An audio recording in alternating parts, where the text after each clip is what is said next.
Hello friends, அனைவருக்கும் வணக்கம். பார்த்தீங்கன்னா தெரியும், லைவ் ட்ரேடிங் நடந்து கொண்டிருக்கு. அதாவது என்டிவி ஆன்லைன் என்டிவிக்குள்ளால் எக்ஸஸ் ஆகிருக்கிற ஏர் ரேட்னு சொல்கிறதுக்குள்ளே போனீங்கன்னா தெரியும்.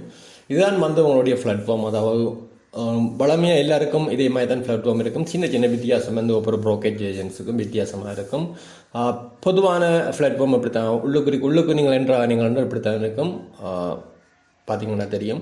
இதில் மேலுக்கு வந்து பார்த்தீங்கன்னா தெரியும், இதில் ஏஎஸ்ஐன்னு சொல்கிறது வந்து இண்டிகேட் ஆகி கொண்டிருக்கும். இந்த ஏஎஸ்ஐன்னு நான் ஏற்கனவே விளங்கப்படுத்திக்கன் ஓல்சியா ப்ரைஸ் இண்டெக்ஸ்ன்னு சொல்லி, அடுத்தது SN20 என்ற விடயம் இருக்குது.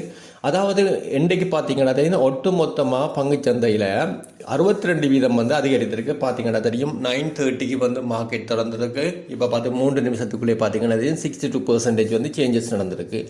இந்த க்ரீன் கலரில் இருக்கிற பங்குகள ப்ரைஸ் தான் வந்து அதிகரித்து கொண்டிருக்கும். இந்த ஒயிட்டில் வாரது வந்து வெள்ளை கலரில் வாரது எந்த ப்ரைஸும் சேஞ்சஸ் ஆகலண்டும். அடுத்தது வந்து ரெட்டில் வாரது ப்ரைஸ் வந்து குறைவடைஞ்ச ஷேர்ஸோட டீட்டெயில் வந்து விழுந்து கொண்டிருக்கும். அதுக்கு மேலே பார்த்தீங்கன்னா தெரியும், SNEP20 என்றது வந்து பார்த்தீங்கன்னா தெரியும் மொத்தம், அதாவது 20 லீடிங் கம்பெனி, இலங்கையில் இருக்கிற கொழும்பு பங்குச்சந்தையில் இருக்கிற 20 லீடிங் கம்பெனிக்குரிய விடயங்கள் இருக்கும்.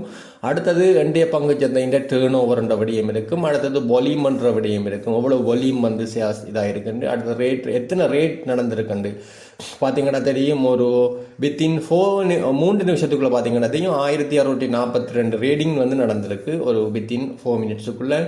அடுத்தது பார்த்தீங்கன்னா கேஸ் இன்னன்ற விடயம் ஒன்றுக்கு வந்து எவ்வளோ ஃபண்ட் வந்து உள்ளே வந்திருக்கு, எவ்வளோ ஃபண்ட் வந்து வெளியே போயிருக்கின்ற விடயங்கள் இருக்குது. இதில் இந்த பை சென்டிமெண்ட் பார்க்க வேணும். என்னென்னு சொன்னால், மார்க்கெட் வந்து என்ன மாதிரி என்ன நிலையில் இருக்குது, விற்கிறதுக்கு கூட பேர் இருக்கிறாங்களா, வாங்குறதுக்கு கூட பேர் இருக்கிறாங்களா என்ற விடயம் சம்பந்தமாக இருக்குது. அதான் பை சென்டிமெண்ட் சொல்லுவோம். இதில் பார்த்தீங்கன்னா தெரியும் 80% வந்து பீப்புள் வந்து இன்றைக்கு பங்கு வந்து வாங்குகிற நிலையில் மனநிலையில் இருக்கிறாங்கன்ற, அதாவது சென்டிமெண்டல் மார்க்கெட்னு சொல்லுவோம். என்ன மனநிலையில் இருக்கிறாங்க. அடுத்தது மார்க்கெட் கண்ட்ரிபியூஷன் பார்த்தீங்கன்னா தெரியும், பாசிட்டிவாக வந்து 117 பங்குகள விலை வந்து அதிகரிச்சிருக்கு.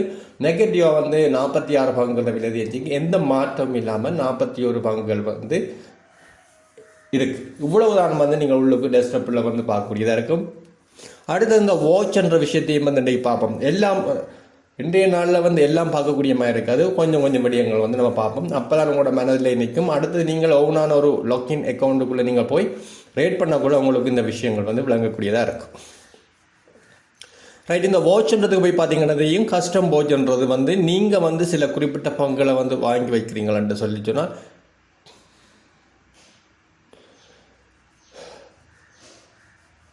ரைட் சாரியா, இந்த கஸ்டம் வாட்சை வந்து கிளிக் பண்ணுவோம். முதல் வந்து கஸ்டம் வாட்சை முதல் வந்து செக்டர் வாட்சை வந்து நம்ம பார்ப்போம். ஒரு செக்டர் வைஸான ஒரு இதை வந்து பார்த்திங்கன்னா நமக்கு பிரயோசனமாக இருக்கும். அதாவது என்னென்ன பங்குகள் வந்து இருக்குது, என்னென்ன கம்பெனிகள், ஒவ்வொரு செக்டர்லேயும் வந்து என்ன கம்பெனி இருக்கிறன்ற விடயத்தை வந்து இந்த வீடியோவில் நம்ம பார்ப்போம்.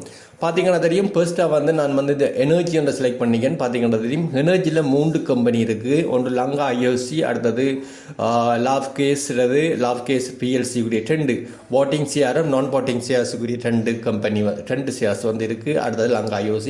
இது வந்து எனர்ஜி செக்டர். நீங்கள் 2025 எனர்ஜி செக்டர் வந்து என்ன மாதிரி சாத்தியக்கூறு இருக்கான்னு சொல்லிச்சுன்னா அந்த எனர்ஜி செக்டரில் வந்து நீங்கள் இன்வெஸ்ட் பண்ணக்கூடியதாக இருக்கும். அடுத்து பார்த்தீங்கன்னா தெரியும், மெட்டீரியல்னு சொல்லுவோம். மெட்டீரியலை செலக்ட் பண்ணிங்கன்னு சொல்லி சொன்னால், மெட்டீரியலில் வந்து இவ்வளவு கம்பெனியும் வந்து இருக்குது. இதில் பார்த்தீங்கன்னா தெரியும் அலுமினியம், அதை லங்கா அலுமினியம். அடுத்தது பார்த்தீங்கன்னா தெரியும், அடுத்த டோக்கியோ சீமன், ASL பிளாஸ்டிக்னு சொல்லி, அடுத்தது டோக்கியோ சீமன் கூடிய நான் வாட்டிங் ஷேர் 2 இருக்குது. அவங்களுடைய டோக்கியோ சீமன் வாட்டிங் ஷேரும் இருக்குது, நான் வாட்டிங் ஷேர்ஸும் இருக்குது. அடுத்தது CAC குவாலிட்டிங்கிறது, அடுத்தது அக்ஸ்டார்ன்ற ஒரு PLC. இதில் இப்படி நிறைய வந்து இந்த மெட்டீரியல் சம்மந்தமானபடிய கம்பெனிகள் இருக்குது. நீங்கள் டைம் இருக்கிற நேரம் வந்து ஒவ்வொரு கம்பெனியும் அனலைஸ் பண்ணி பாருங்கள். இந்த கம்பெனி சூட்டபிளாக இதில் இதனுடைய நீங்கள் ரிப்போர்ட்டுகளை வந்து சிம்பிளாக வந்து நீங்கள் கூகுளில் சர்ச் பண்ணாலும் எடுக்கலாம், அல்லது நீங்கள் CSI வெப்சைட்டுக்குள்ளே போய் பார்க்குற ஊடாகவும் நீங்கள் எடுக்கக்கூடியதாக இருக்கும். அடுத்தது பார்த்தீங்கன்னா தெரியும், கேபிட்டல் குட்ஸ்ன்னு சொல்லக்குள்ள கேபிட்டல் குட்ஸை போய் செலக்ட் பண்ணிங்கன்னா தெரியும், கேலிஸ், லங்கா டைல்ஸ் PLC, எப்படி நிறைய கம்பெனி, ப்ரௌன் கம்பெனி, ரிச்சர்ட் ஃபீரிஸ், ஜான் ஸ்டீல்ஸ் கோல்டிங், எக்ஸஸ் இன்ஜினியரிங், அதாவது கன்ஸ்ட்ரக்ஷன் கம்பெனி சம்பந்தமான விடயங்கள் எல்லாம் வந்து இதுக்குள்ளே இருக்கும். பார்த்தீங்கன்னா தெரியும், கேபிட்டல் குட்டை வந்து ப்ரொடியூஸ் பண்ணுற கம்பெனி எல்லாம் வந்து இதுக்குள்ளே இந்த செக்டருக்குள்ளே வந்து இருக்கும்.